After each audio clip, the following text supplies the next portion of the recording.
सो hey guys, कैसे हैं आप सभी लोग। आई होप आप सब अच्छे होंगे गाइस। इस वीडियो में मैं डिस्कस करने वाला हूं टूनामी के बारे में। हाँ गाइस, आप सबने सुना ही होगा टूनामी ब्लॉग के बारे में और टूनामी एज अ चैनल के बारे में भी। तो आज पूरा ओवरऑल डिस्कशन करने वाले हैं गाइस। बट उससे पहले अगर आपने हमारे चैनल को सब्सक्राइब नहीं किया है तो प्लीज़ इस चैनल को सब्सक्राइब करो, इस वीडियो को लाइक भी करो। और गाइस, आपके जितने भी ऐसे फ्रेंड्स हैं जो ऐसा कंटेंट पसंद करते हैं उनके साथ इस वीडियो को शेयर ज़रूर कीजिएगा, और कमेंट्स तो आप बिल्कुल कर ही सकते हैं। So without wasting any time video को स्टार्ट करते हैं गाइस। तो देखो, टूनामी सबसे पहले कार्टून नेटवर्क इंडिया पे आया था एज अ ब्लॉग, जो कि साल 2001 में आया था, जिसमें सारे एक्शन रिलेटेड शोज आते थे।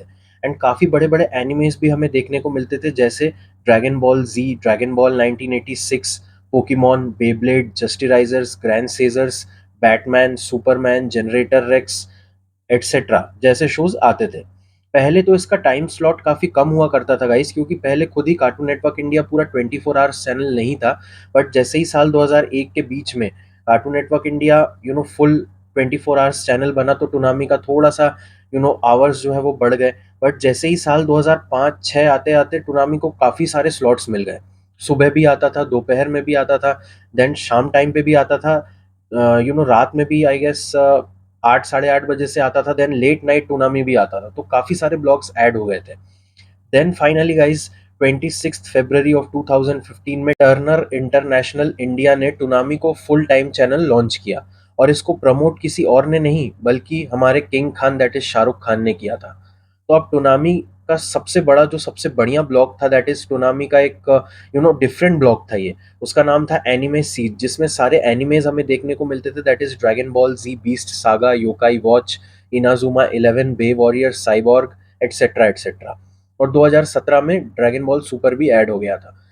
अब अगर हम बात करते हैं एक और ब्लॉग की, तो जो 2016 में एक और ब्लॉग आया था, that is super hero universe. इसमें डीसी और मार्वल के शोज आते थे, दैट इज एवेंजर्स हो गया, टीन टाइटंस हो गया, सुपरमैन हो गया, बैटमैन हो गया, जस्टिस लीग हो गया, एंड एटसेट्रा एटसेट्रा।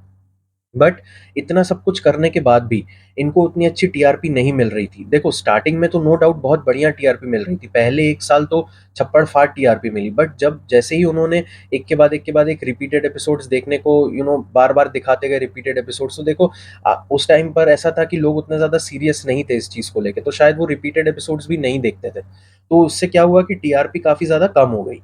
बट उसके बाद उन्होंने साल 2017 में एक और ब्लॉग ऐड किया, जिसका नाम था तूफानी टूनामी, जिसमें शाम 6 बजे से लेकर रात के 8 बजे तक हिंदी में शोज आते थे, जैसे कि generator Rex, Ben 10, Dragon Ball Z, Yokai Watch etcetera.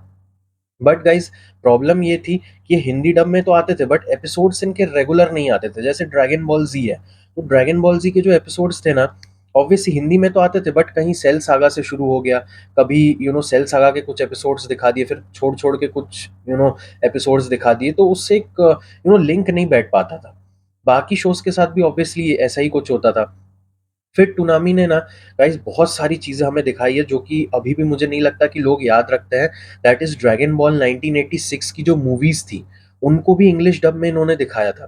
तो आप खुद सोचो, ड्रैगन बॉल की मूवीज़, ड्रैगन बॉल 1986 की मूवीज़ हम एक्सपेक्ट करते हैं किसी चैनल को दिखाने के लिए, बट टूनामी ने ये काम किया था गाइस। और उन्होंने, भले ही उनको टीआरपी नहीं मिली, बट उन्होंने अपने कंटेंट पे कभी भी मतलब ऐसा सैक्रिफिशियल टाइप का काम नहीं किया।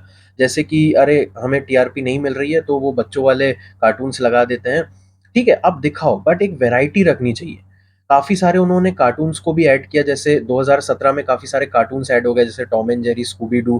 बट अगेन वही चीज़ हुआ कि बार बार ये रिपीटेड एपिसोड्स दिखाते थे और इंग्लिश डब में दिखाते थे। और इसमें कोई भी ना एडवर्टीजमेंट्स नहीं आते थे। मुझे ये याद है कि एक ड्रैगन बॉल जी का प्लैनेट नैमिक सागा और फ्रीजा सागा एक ही दिन में, मतलब एक दिन में पूरा नैमिक सागा दिखा दिया था, अगले दिन पूरा फ्रीजा सागा दिखा दिया था विदाउट एनी ब्रेक। तो आप सोचो कैसे दिखाते थे। तो उसके बाद क्या हुआ, बार बार ये जैसे ही शोज रिपीट होना शुरू किए, और क्योंकि ये इंग्लिश डब में था गाइज, ऐसा भी नहीं था कि हिंदी डब के साथ था, तो ये टीआरपी ऑब्वियस सी बात है नीचे आनी ही थी, और बिल्कुल नीचे आ गई। और फाइनली टूनामी 2018 में बंद तो हो गया, बट उसने हमें काफ़ी सारी मेमोरीज दी।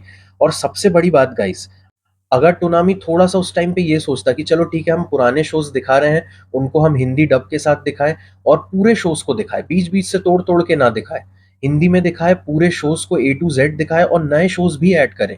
अगर वो ये टेक्निक यूज करते, तो मुझे डेफिनेटली लगता था कि टूनामी बंद नहीं होता, और टूनामी बंद होना भी नहीं चाहिए था।